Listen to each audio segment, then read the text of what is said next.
But that's probably because you ain't getting paid enough. I'm telling you lot right now. I'm an electrician, earn like £300 a day.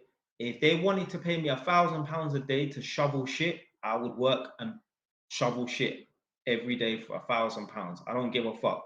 I don't go to work to say I'm employed, and I don't go to work for some ego.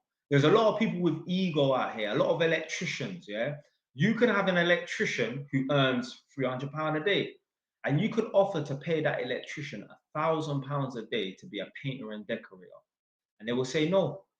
Do you know why? Because they're a proud electrician. Yo, you see these individuals, yeah? They don't go to work to earn money like me. They go to work to just be employed. My workplace, they were giving me 4 jobs a day, 5 days a week.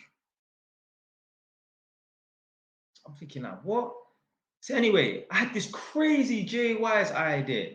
Why don't, because I was doing 5 jobs a day before, why don't I just do 5 jobs, 4 days a week?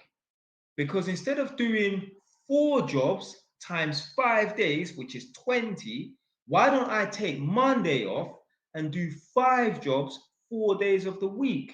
It's still 20. I told my manager, I don't come to work to be employed. I come to work to earn money.